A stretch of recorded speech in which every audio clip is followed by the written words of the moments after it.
Ассаламу алейкум, урматтуу менин каналымдын көрүүчүлөрүм. Сиздерди каналдан көргөнгө абдан кубанычтамын. Бул акыркы жылдары жаңы саясий мындай кандайдыр бир ички саясатыбызда тема пайда болду. Аябай күчтүү мындай кызуу өтүп атат. Бул деген Кытайлар Кыргызстанды каптап кетип атат деген тема. Эмнени айта алат элем өзүм? Чын эле мен деген байкасам кошуналарым Кытай болуп кетти. Мисалы үчүн мен жашаган жерде. Көп жерлерге барсам Кытайларды кезиктирем. Көчөдөн басып баратсам сүйлөшүп бараткан Кытайларды көрөм. Өзлөрү да бийик болуп аттыр, кубаттуу көрүнөт мындай да. Анан кайсы гана бизнесмендер менен иштесем, алар айтышат, ошо биздин жаныбызда жерди Кытайлар алды деп. Дагы бир жерге барсак, ошол Кытайлар үй сатып алышты биз жакта. Бир жакта болсо 4-5-10 чакты участканы сатып алышты, үй курабыз деп атышат деген маалыматтар келе берет да. Мага да кызыктуу болуп кетти. Мен да баягы жалпы элдин ою менен кетип калдым да, Кытайлар эмне бизди баштап атышабы деп. Анан бирок жакшылап ушуну изилдегим келди. Анан расмий маалыматтык каналдарга ошо бүт баягы комитет деген бар, чек арачылар бар бизде, атайын кызматтар бар. Алар деген өзүнүн маалыматтарын чыгарышат, көрсөтүшөт. Ошол маалыматтарга кайрылып карап көрдүм. Анан эмне кызыктуу нерселерди таптым. Келгиле көрөбүз. Кытай жарандары фактылар жана мифтер да, ошол бизде баягы ойлоп табылган окуялар биздин коомдо. Кыргыз Республикасында ошол демография, эмгек миграциясы, кыймылсыз мүлк алуусун карайлы, экономикалык таасир боюнча текшерилген маалыматтарды карайлы. Негизги ой демографиялык жуулуп кетүү деген ушундай бизде коркунуч бар элибизде, бирок ал тастыкталган жокпу, ушуну да текшерели да. Чыныгы маселе экономикалык көз карандылык. Бул жерден чын эле ошол нерселерди башкарыш керек. Ошол башкы жыйынтык коркунуч кайда? Бизде мындай коркусат элибиз, башка да саясатчылар көп айтышат, аны саясат да кылып бүтүштү. Демографиялык жуулуп кетүү деген түшүнүк бар да. Биз деген демографиялык жактан жок болуп кетебиз эл катары. Бизди ошол Кытайлар келип алып каптап кетет жөнүндө, каптап сел жууп кетет Кытайлар деген коркунучтар көп айтылат. Аны Калыгул Олуядан баштап эле, мурунку акелерден эле, Сартаке, Мойтакелдер айтылган сөздөрдө деле коп болгондо деле ошол кезден бери айтылат да. Ошол кезде Чин империясы бизге келип кол салып кеткен, аябай чоң көлөмдө. Биздин ата бабаларыбыз аз санда аларды жеңген. Ошондо баары бир ата бабаларыбыз баягы ушул жерден канча ушинтип кантип каяка буларды көмөбүз деген сөзү анекдот катары айтылат. Бирок чынын айтканда алар көрүшкөн, алар көп кооптонушкан ата бабаларыбыз. Мурунтан бери ушундай да. Бир кездерде бизди кыдаандар, ошол Кытай деген сөз да ошол сөздөн келип чыккан. Аларда жарымынан монголдор болуп кетет, жарымынан Кытайлар болуп кетет. Алар баскышышкан, ошо бүт өлкөнү басып алган, ушул жерге кыргыздар алар менен согушуп атып, жок кылып. Анан Манас атааны, мисалы үчүн Манас айтууда так ошол кыдаандар жөнүндө сөз болот да, Кытай деп айтылган. Ошол нерсе качагылдырып калган Манас эпосунда. Анан Советтер Союзунда кийин чек араны Кытайдын ортосунда өткөргөндө Чинжанды же болбосо Кызыл сууну Кытайга берип салгандан кийин ушул жер биздин чек ара болот, Кытайга каршы калкан болот деп бизге да көп аябай мына Кытайларды жек көрдүргөнгө пропаганданы куйган мээбизге. Бизге, казактарга, өзбөктөргө, анан ошондуктан тажиктерге да куйган да. Ошондуктан бизде ушундай ушу мурунтан бери тарыхый жылдан жылга ушундай Кытайдан коркуу деген бар да, ксенофобия деп коебу. Анан бирок демографиялык жуутулуп кетүү мүмкүнбү? Эгерде Кытай расмий муну саясат кылса, кээ бир жерде Кытайлардын мектептеринде, тарыхый институттарында карталар жарыяланган, Чин империяныкы. Чин империянын картасы боюнча Ысык көл Кытайдын ичинде да, мындай айтканда. Кыргызстандын жарымынан бөлүп өтөт. Ошондойлорду эгерде алып тууга Кытай атайын саясат жүргүзбөсө, анда мындан коркуунун кереги жок деп ойлойм. Эгерде атайын расмий жүргүзсө, Кытайдан келе баштаса ошондой маалымат, анда чыныгы коркуп башташыбыз керек, дайынданып башташыбыз керек. Бирок азырынча бул нерсе көп деле мындай байкалбай жүрөт. Анткени Кытайлардын баары ушул түндүктө жашагысы келбейт, баарыбыз ошо эмеге жашайбыз дейт. Шанхай жака, күн тийген жака, жылуу, деңиздин жээгине, морепродуктуларды жеп, ошол жерден иштеп, ошо чоң жаңы ошо Чэнду сыяктуу шаарларда жашайбыз деп ушундай сөздөрдү айтышат да. Демографиялык жутулуп кетүү деп айтылат кээде. Ошол демографиялык жутулуп кетүү болобу деги? Аны азыр кичине сынаса болот да, азырынча айтыш кыйын. Кыймылсыз мүлктү массалык түрдө басып алуу, сатып алуу. Ушун жөнүндө изилдейли да, карайлы биздин атайын ошол кадастр эмне деп атат? үйлөрдү сатууну каттаган уюмдар эмне деп атат? Чын эле Кытайлар каптап кеттиби, жаалып кеттиби? Ошону бир текшерели. Кандай чындыктар бар? Убактылуу эмгек агымы. Чын эле Кытайдан ири көлөмдө эмгек мындай мигранттар келет да бизге иштеп, кайра кетип калат Кытайга. Анан экономикалык көз карандылык эң негизги тобокел, бул чыныгы тобокел. Бул карыз, келишимдердин сапаты жаман түзүлгөндө биздин кызыкчылыкка иштебейт. Жана жергиликтүү пайда бул негизги ушундай маселе болуп жатат. Маалыматты кантип текшердик? Адегенде расмий сан изилделди. Расмий органдар, мамлекеттик уюмдар, коңшу мамлекеттик уюмдардын маалыматы боюнча текшердик. Тармактык мекеменин билдирүүсү менен салыштырдык. Башка тастыкталбаган сандар негизги ошол изилдөөгө кирген жок. Маанилүү оңдоо темир жол боюнча мурдагы ошол 3,53 миллиард доллар деген сан расмий формулировкага алмаштырылды. Жалпы наркы азыр 4,7 ушундай миллиард доллар болжол менен 2,3 миллиард доллар ошол кредит катары келди да Кытай эл республикасынын. Ушуну эске алыш керек. Ошон үчүн азыр баягы мурунку акчага кошулуп, балким карыз Кытайдын астында 4 миллиард долларга чейин өсүп кетет да. Ушуну тастыкташ керек, анткени бул деген атайын келишим. Ошон үчүн аны мамлекеттик карызга кошуш мүмкүнбү же жокпу дагы караш керек да, анткени инвестициялык келишим. Демографиялык туруктуу топ өтө аз, мындай айтканда. Эл каттоо эмес, мигранттык эмес, этникалык таандыктыкты көрсөтөт да бул эл каттоо. Бул туруктуу жамааттын масштабын жалпы канча киши түшүнүүгө жардам берет. Расмий биздин каттоо органдарыбыз мындай деп атышат. Бизде ошол этникалык кытайлар 971 киши расмий каттоодон өттү. 2022 жылдын маалыматы боюнча. Бул деген калктын 0,14% чейин жетет да Кыргызстандагы жашап аткан жарандардын жана конокторунун жалпы санынын. Кыргыз эл республикасынын жарандары 268 кыргыз жарандыгын алган. Ошол эң акыркы маалымат 2018 жылы көрсөтүлөт. Андан кийин ошол Кытай жарандары кыргыз жарандыгын алганбы жокпу азырынча маалымат ачыла элек толугу менен. Бирок мындай алып атат деген да маалымат жок да. Мурун отчеттор чыгып турат, аякта жазылып турат. Ким кайсы мына президенттин ар бир жыл сайын буйругу чыгат, канча чет элдик кыргыздын жарандыгын алып жаткандыгы. Ошол акыркы ушундай кытайлар боюнча буйругу 18-жылы чыккан да. Аны ошондо 268 эле кыргыз жарандыгын алган кытайлар бар экен бизде Кыргызстанда. Анын ичинен ошол эгерде карасак, ошол Кытай эл республикасынан келгендердин нак Кытай же болбосо Хань деп өзүн көрсөткөн адамдардын 6 эле. Ошон үчүн эмнени билдирет? Бул деген кытайлык кыргыздар келип атат бизге жарандыкка. Уйгурлар келип атат. Эң көп санда бул деген Чинжан уйгурлары келип атат да, келип туруп бизге кыргыз жарандыгын алып жатышат. Эң кескин бөлүгү Мадина базарында да, мындан изилдесек карасак. Анан ошол 1999 жылы 900 болчу мындай, 2009 жылы 1813 ушинтип келишкен.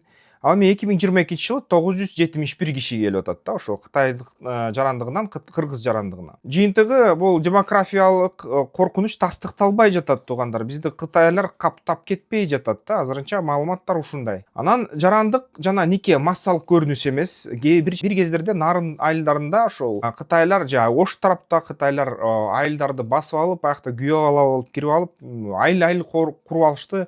Кыргыз кыздарды турмушка алып атышат жапырт түрдө деген имиштер чыгып баягы максаттар менен колдонулган да. Анан казырадык 2018 жылдары Кыргыз республикасынын жана Кытай эл республикасынын расмий никелери эки мындай жарандын, эки башка өлкөнүн жарандарын никелеринин саны 60ка чыкты да. Анан анын арасында ошол 6 эле киши мындай чын эле этникалык кытайлар экен да. Тиги 60 киши болсо, бул деген көбүнчө ошол кайра эле уйгур, 60, 50 канча 54 киши болуп калабы. Кайра эле булар уйгур экен, кайра эле булар ошол Шинжандагы жашаган элдерден кытайлар эмес, ушундай Дунган улутунан экен. Эмне маанилүү социалдык тармактагы массалык нике же жарандык аркылуу жайылып жатат деген билдирүүлөр расмий сандар менен тастыкталбай жатат. Мага сиздерге ушуга айтышыңар мүмкүн. 2022 жылдын маалыматын бер деп, 2025 жылдын же 26 жылдын маалыматын бер дешеңиз болот. Расмий такталган маалыматты мен деле күтүп атам. Анан дагы бир ушундай чыгарам. Эгерде ошол 26 жана 25 жылы абдан көп кытайлар кирди деген маалымат чыкса, мен өзүм биринчи айтып чыгам да. Бирок расмий маалымат азырынча мындай көрүш бар, бирок аянын ичинде кытайлар көрүнбөй жатат да, кытайлар жок деп атат. Бул тема мындай эмоцияга эмес, санга таянып, ушундай расмий билдирүүлөргө таянып талкууланыш керек деп ойлойм да коомдо. Эмгек миграциясы боюнча эгерде карасак, бул жерден чын эле жапырт да, кытайлар келип атат. Көп келип атат. Анткени кээ бир учурда кытайлар келип инвестиция салып атат, анан кыргыздарды иштетебиз десе, кыргыздар жакшы иштебей атат. Алардын ой пикири боюнча жана көп маяна сурайт экен, кымбат. Булар деген өзүнүн жарандарын алып келет экен. Алар деген кээ бир Кытайдын аймактарда кедей адамдар жашашат. Ошолор кандай гана акча болбосун баарына макул иштеп беришет да. Анан ошондойлорду алып келип иштетишет экен. Аябай күнү түнү иштешет дешектей. Бирок чынын айтканда, эгерде атайын алга коркутуп, үркүтүп артынан түшпөсөң, ал өтө деле иштебейт Кытай. Бирок анын өкмөтү ушунчалык ушуга жеткирди, алар көзөмөл кыла алат, бригадирлер чын эле элдерди күнү түнү иштете алат да. Ушундай жол менен иштешет экен. Алардын саны мигранттар катары келген, ошо эмгек мигранттар 18.898 адам экен. Бул расмий 2025 жылдагы берилген ушу квоталар, эмгек квоталар боюнча. Ошончо Кытай жараны иштөөгө уруксат алды. Бул деген чет элдик жумушчулардын арасында, жумушчу күчтүн арасында Кытайга келип иштегендерден 40% түзөт экен. Кескин эле бөлүк, бирок 100% эмес. Ушуну эске алып коюш керек. Анан дагы ушул көбүнчөлөр визалары 2 айдан 12 айга чейин берилет экен. Ал визалардын мөөнөтү бүткөн сайын алар кайра кетип турат Кытайга. Анан кээ бир учурда кыргыз фирмаларда ошо иштеп жатканда тездик керек болгондо кытайлардын жараны жумушка алат экен да. Анткени кээ бир учурларда кыргыз фирмалары кандайдыр бир милдеттеме берип, көбүнчө ошол мамлекеттик мындай тендер утуп алып, бирдемке мамлекет үчүн инфраструктуралык жасаганда, алар кайра эле ошол Кытай жарандарын чакырышат, айтышат, иштеп бергиле, антип эмесе биздики жетпей атат күчүбүз деп. Ушундай нерселер болуп экен, көп кездешет да, байкасак. Анан эгерде чет элдик жумушчуларды салыштырма көрүнүштөрдү карасак, эң көп Кытайдыкы болуп атса 18.898 киши биздин өлкөдө. Бангладештен 11.677. Бангладеште бүт тигүүчүлөр алып атат жумушка. Алар баягы медициналык университеттерге келип окуйбуз деп келип атышат. Аларды тигүүчүлөрдөн тышкары дагы фабрика, завод, манты, пельмен түйгөн, кичинекей майда жумуш жасаган фабрикалар 10дон 5тен алып атышат жумушка. Андан тышкары дагы ошо тала жумуштарына да алып атыптыр. Жада калса ошо Бишкектеги мойкаларда көбүнчө ошол пакистандык, бангладештик адамдар болот да. Пакистандан болсо 8268 киши келип иштеп жатат биздин Кыргызстанда. Индиядан 2603 киши иштеп жатат да, мисалы үчүн. Өзбекстанда расмий 2060 киши иштеп жатат. Түркиядан расмий ушундай эмгек уруксаттарын алып 1210 киши иштеп жатат. Дагы бар майда бараттардан 100 киши, АКШдан бар. Ошол мисалы үчүн Словениядан 60 киши бар, Словакиядан, Евробиримдиктен жалпысынан. Ошол Румыниядан 2 киши бар, Франциядан дагы 1 киши бар. Ошондой АКШдан келгендердин көбү ошо эл аралык долбоорлордо же аутсада иштешет экен да, же мутсада иштешет мисалы үчүн. Ошондой визалар бар, алар эми майда барат, алар өтө аз да. Ушул эле пакистандык, бангладештик жана кытайлык жарандарга караганда. Эң көп эле ошол Пакистан, Бангладеш да, мисалы үчүн 20.000 кишиге чейин баратат ошол Индия, Пакистан, Бангладеш. Кытайдыкы 18.898 ушундай болуп атат да. Тобокелдик кайда? Квоталар түшүнүктүү айтылбаса, жашоо шарты көзөмөлдөнбөсө жана жергиликтүү жумушка алуу талабы так болбосо, нараазычылык күчөйт. Анткени биздикилер кээ бир учурда баягы көп кытайлар иштеген ишканага барып алып, аны сырттан көрүп алып өбөлөйт да.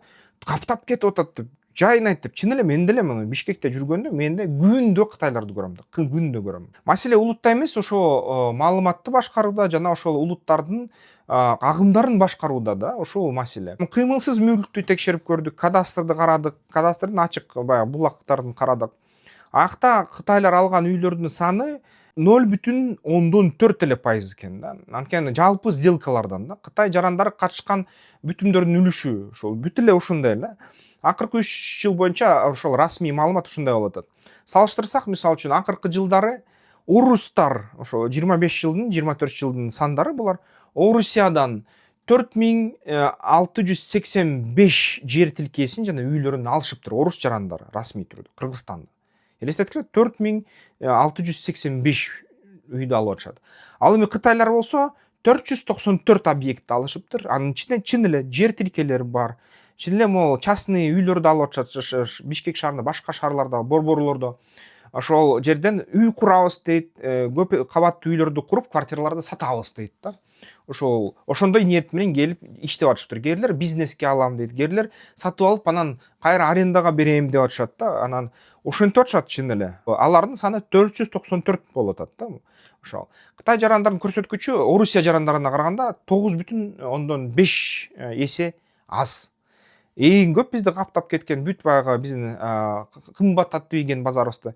Эми казактарды алган жокмун. Казактар көп, мисалы үчүн орустардан. Бирок эң көп бул орус жанарандары да, 4685 киши ушинтип келип алып сатып алып барыптыр. Албетте юр жактар жана бул юр компаниялар жана подряд аркылуу келген капиталдын баардык түрүн камтыбайт. Мисалы үчүн бизде Кыргызстанда юридикалык дагы фирмалар сатып алат да ошол. Алар бул статистикага кирген жок, бирок юридикалык фирмалардын да саны ошол 200-300дөн ашпайт. Мен мындай карап көрсөм да, 200гө жакын. Анан экономикалык чыныгы тогуп келдик Кытайдын астына ошол экономикабызда да. Анткени коомдук тынчсыздануу негизги булагы. Бизде ошол Кыргыз Эл Республикадан топтолгон тике инвестициялары 2,1 миллиард доллар келди. Анан 1,5 миллиард бул мамлекеттик карыз, ошол Кытайдын Эксим банктын астындагы тышкы карыздын 28,1%. Анан 4,7 миллиард доллар бул Кыргыз, Кытай, Өзбекстан, Кытай-Кыргыз, Өзбекстан темир жолунун жалпы наркы. Бул жерде кытайлардын үлүшү, Кытай Эл Республикасынын үлүшү 2,3 миллиард доллар болуп атат да инвестицияда, түз инвестиция. Бул инвестицияга Кыргыз мамлекетинде милдеттүү эмес болот. Мисалы үчүн Кытайлар ошол инвестицияны кайра алып алмайынча, алар ошол жолдун кайсы бир үлүшүн башкарып турат да. Ушундай шарт менен келишкен. Башкары жол ачык келишимдер керек бизге эл көрө турган. Карыз туруктуулугу, жергиликтүү жумуш орундары жана сапаттуу көзөмөл жасалса, анда ушул нерселер чыкпайт деп ойлойм да. Социалдык чөйрө окуяны мифке айлантпоо керек. Текшерүү мындай карасак, мындай ушактар чынга жатпай жатат. Ошол турмушта Кытай жарандары менен жаңжал чыгып кетип атат, милиция менен согушуп кетип атат, тияк бияк ушундай нерсе болуп атат. Кытайдан дагы кээ мафиози адамдар келип атат да, өзүнүн кыйын жолдон мындай калчылдашып кеткен учурлар болуп атат. Жумуштан мисалы үчүн Кыргыз жарандары менен Кытай жарандары бир ишканада иштесе, Кытайлар башкарган, ошол жерден жаңжал чыгып кетет. Ал майда мындай эпизоддор чыгып атат. Бул эми укук бузуулар. Аны өзү деле мисалы үчүн Ван И келгенде Кыргызстанга ушуну айтканда, ар бир Кытай жараны Кыргызстандын мыйзамына баш ийгиле деп айтып кетти да. Биз деген ошо бул Кыргызстандын ички иши, эгерде сиздерге чара көрүлсө, анда ошол мыйзамды бузсаңар, чара көрөт. Биз Кыргызстандын ошол чара көргөнүн колдойбуз дегенде болду да, ушундай. Албетте турмуштук укук бузуу бул мамлекеттик аралык күн тартип эмес, бул жеке биздин Кыргызстандагы ичиндеги ишибиз да. Эгерде мыйзам бузса, жазага тартып атабыз. Кыргызстан аны кылып атат да. Мамлекет жана коом эмне кылышы керек? Албетте квотаны жана уруксаттарды ачык жарыялаш керек. Мамлекет ушундай спекуляция болбошу. Мага окшогон экономисттер, саясаттануучулар ушуну мынтип мен азыр ролик кылгандай түшүндүрүп бериш керек элге. Биз билишибиз керек да.